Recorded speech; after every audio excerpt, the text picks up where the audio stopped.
Hello friends, welcome to Riya horror zone. तो चलिए आज की कहानी की ओर। उस रात रामू एक घने जंगल से चलते हुए जा रहा था। रामू एक चोर था और उसे उसके दोस्त ने कहा था कि इस जंगल में एक हवेली है जहाँ पर कोई भी नहीं रहता, लेकिन उस हवेली के अंदर बहुत सारा सोना और बहुत सारे पैसे हैं। लेकिन उस जंगल के खूंखार जानवरों की वजह से वहाँ पर कोई नहीं जाता। लेकिन उस वक्त रामू को पैसों की बहुत ज़रूरत थी, इसलिए वो उस रात चोरी करने के लिए उस हवेली के अंदर जा रहा था। कुछ देर बाद रामू उस हवेली के पास पहुंच गया और उसके बाद उसने सामने देखा तो वो हवेली बाहर से काफ़ी ज़्यादा भयानक लग रही थी।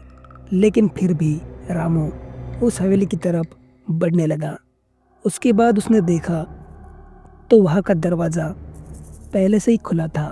ये देखकर रामू उस हवेली के अंदर चला गया और अंदर जाने के बाद उसने अपने सामने जो देखा वो देखकर रामू काफ़ी हैरान हो गया, क्योंकि उसके सामने एक 35 से 40 साल का आदमी खड़ा था और उसके हाथ में एक लालटेन थी।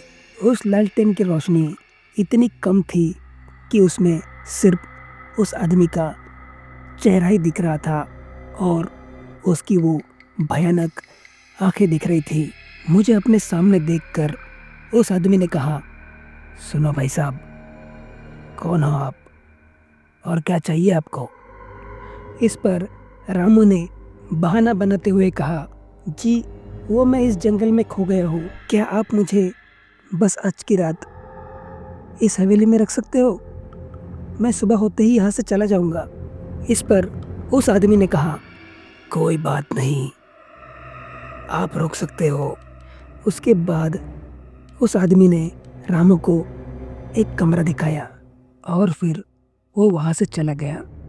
अभी कुछ ही देर हो चुकी थी, लेकिन तभी अचानक उस हवेली के एक कमरे से किसी औरत के जोर जोर से चिल्लाने की आवाज़ें आने लग गई। निकालो, मुझे बाहर निकालो, कोई तो मुझे बाहर निकालो, मुझे बहुत भूख लगी है, मुझे बाहर निकालो। ये आवाज़ सुनकर रामू तुरंत ही अपने कमरे से बाहर आ गया और फिर अभी रामू उस कमरे को खोलने के बारे में सोच ही रहा था, लेकिन तभी अचानक वहाँ पर वो आदमी आ गया। उसे देखकर रामू ने डरते हुए कहा, जी ये आवाज़ किस औरत की आ रही है? तो उस आदमी ने कहा, डरो मत, वो मेरी बीवी है।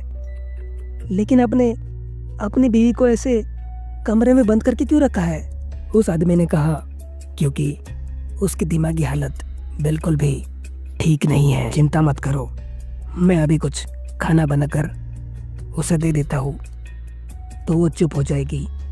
वैसे तुम्हें कुछ खाना चाहिए?